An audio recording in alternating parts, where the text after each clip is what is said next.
Assalamualaikum warahmatullahi wabarakatuh. Perkenalkan, nama saya Munfiato Nairoh dari Program Studi Pendidikan Teknologi Informasi dengan NPM 22130250014. Di sini saya akan menjelaskan sekaligus mengerjakan ujian akhir praktek basis data. Di sini ada beberapa buah soal. Soal yang pertama itu berkaitan dengan ketentuan tabel di atas, yaitu terutama tabel identitas dan tabel provinsi. Nah, di sini saya akan membuat tabel dengan menggunakan aplikasi Command Prompt terlebih dahulu. Di sini saya akan membuat terlebih dahulu database-nya, yaitu dengan perintah create database di underscore provinsi. Nah, di sini sudah terdapat perintah yang menunjukkan bahwa database sudah berhasil dibuat. Nah, lalu di sini saya akan melakukan perintah use database use di provinsi. Nah, berarti database sudah berubah. Lalu kita akan membuat tabel provinsinya, yaitu dengan perintah klik tabel t underscore provinsi. Buka kurung, enter. Yang pertama ada ID underscore provinsi. Titik koma, salah. Integer 5 primary key. Integer 10 primary key, koma. Lalu yang kedua provinsi dengan varchar nya 50, koma. Lalu yang ketiga ada kota dengan varchar 50 juga. Maaf ya, kurung titik koma. Nah, di sini perintah sudah menunjukkan bahwa tabel provinsi sudah terbuat. Bagaimana cara kita tahu? Yaitu dengan perintah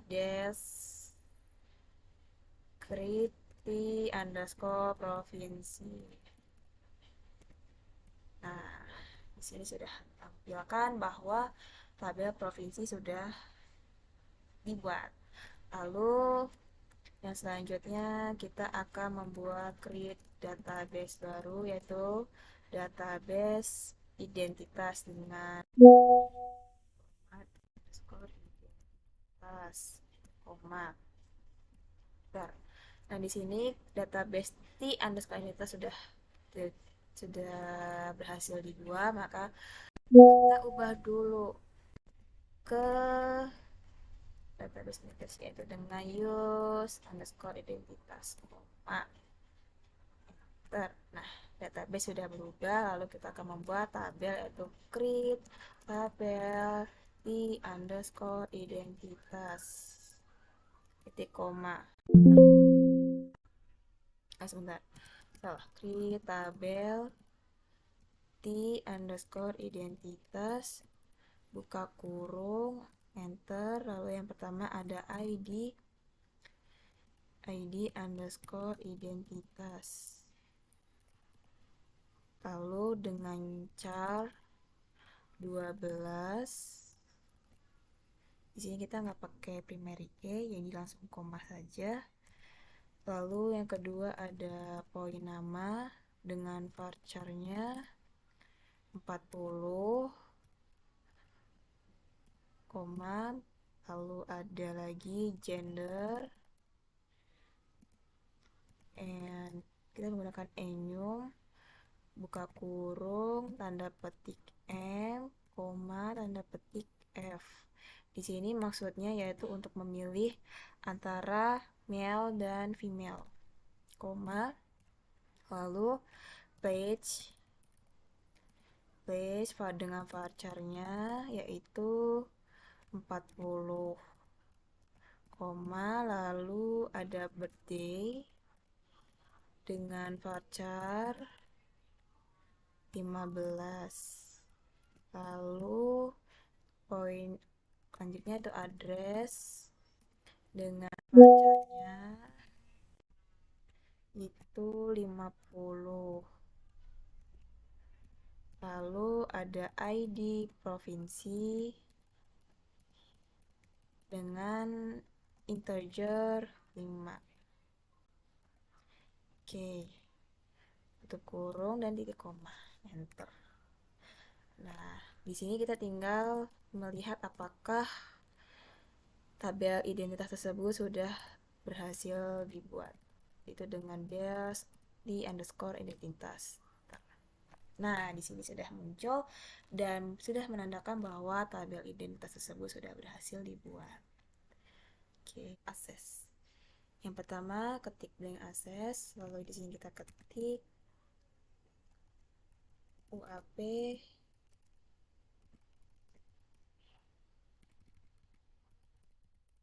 ya. Oke, create. Nah, di sini kita rename dulu.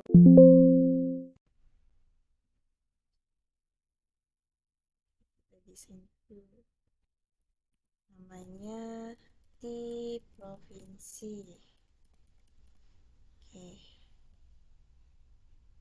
Nah, di sini isinya yaitu ada yang pertama ID underscore provinsi.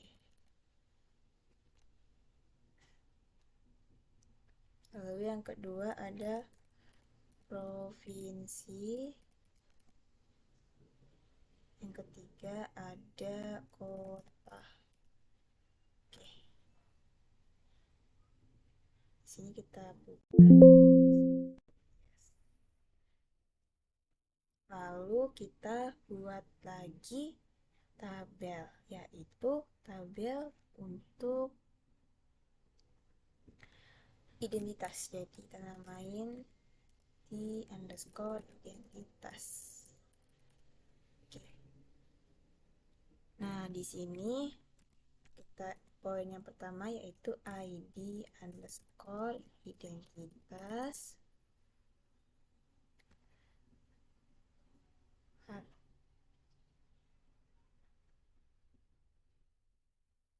Lalu yang kedua ada nama. Yang ketiga ada gender.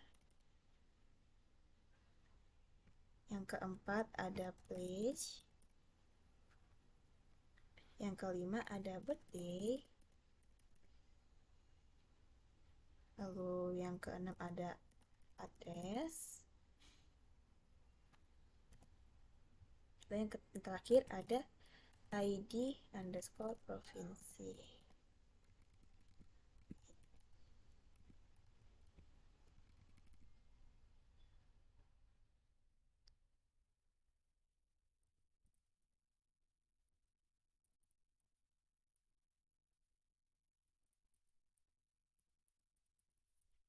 Nah, di sini pada kolom birthday kita ubah menjadi date atau time. Nah, kalau sudah kita rubah view-nya menjadi datasheet view. Seperti ini tampilannya. Udah, kita tinggal isi. Misal isi pertama ini 1.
isi semua, lalu selanjutnya kita akan mengisi tabel identitas.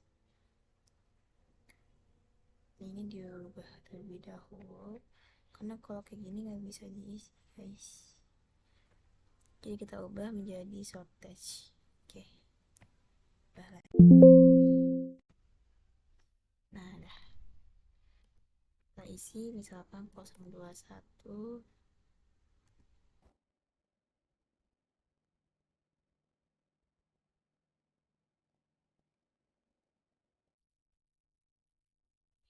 Oke, sudah. Lanjut kita ke satu tiga. Oke, kita lanjut ke create ke kita juga database, terus langsung ke relationship, kita add tabel identitas dan kita add tabel provinsi. Oke, cost. Nah, di sini muncul seperti tampil seperti ini.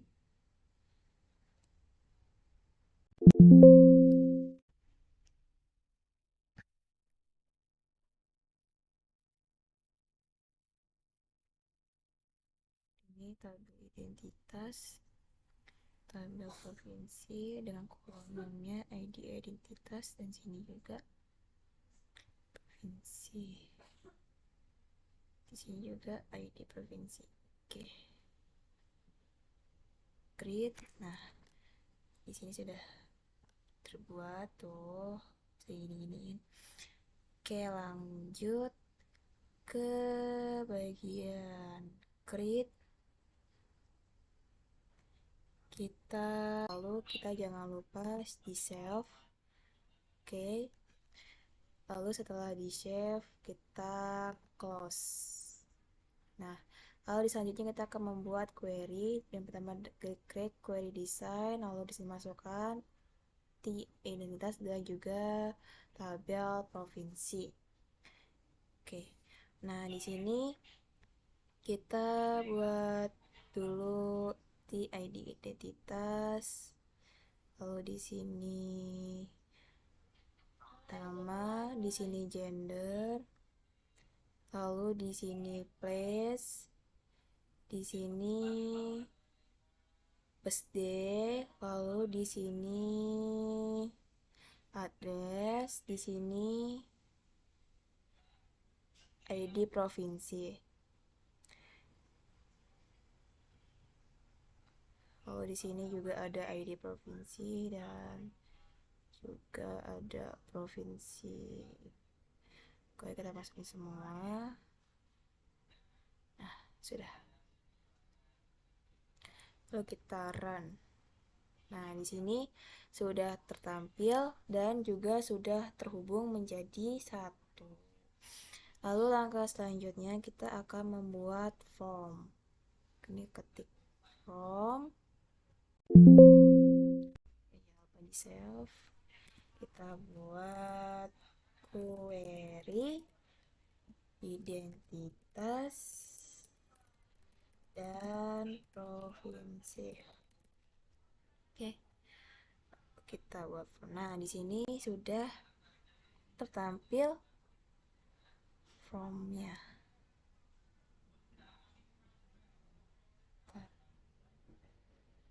Create form. Nah, nih. Nah, di sini sudah tertampil formnya. Lalu di sini juga kita bisa mengubah namanya. Kita ke home, kita ke view dulu, design view.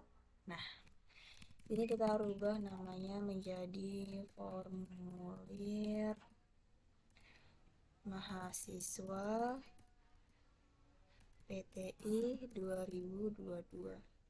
Oke. Nah, di sini kita juga bisa merapihkan fontnya dengan cara di format, lalu kita ubah menjadi Times New Roman. Times New Roman, oke.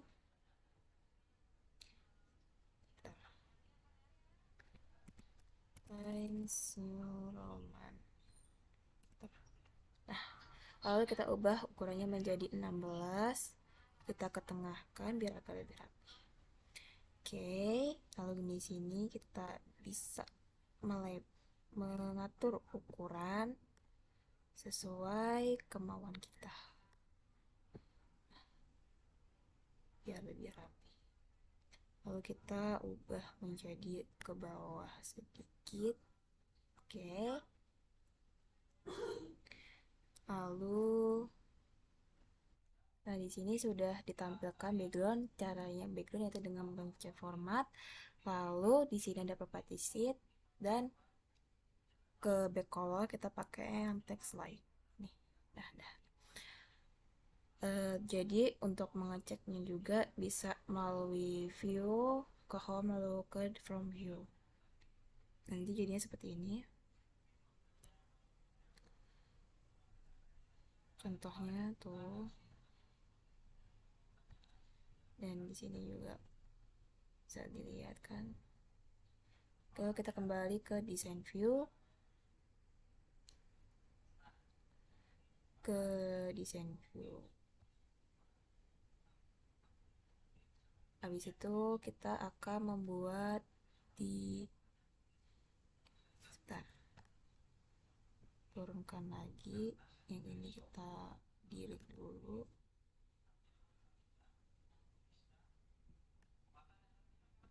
Oke, kita turunkan. Nah, di sini akan membuat tombol. Nah, di sini kita buat tombol dulu. Next, finish. Oke, kita buat tombol lagi.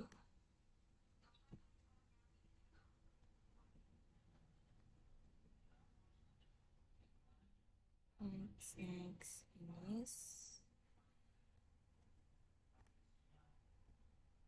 Sini plus ke next. Sama langkah-langkahnya.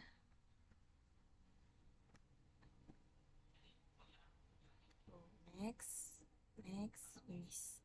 Oke, tinggal kita atur tata letaknya.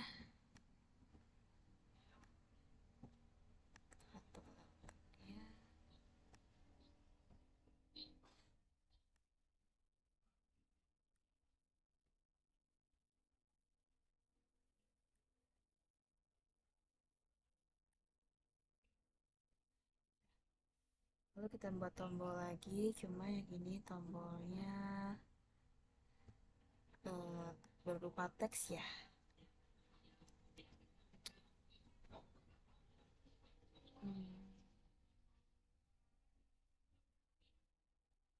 Di sini kita bisa delete record, next. Kita tulis teks, kita tulisannya hapus data.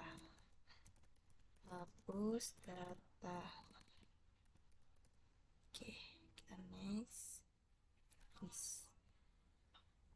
Di sini kita taruh hapus data.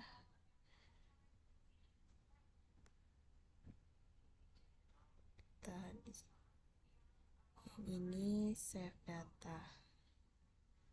Next, tulisannya menyimpan data. Next, finish. Oke, kita taruh sini. Lalu tombol yang terakhir yaitu menambah data. Nanti di new record, terus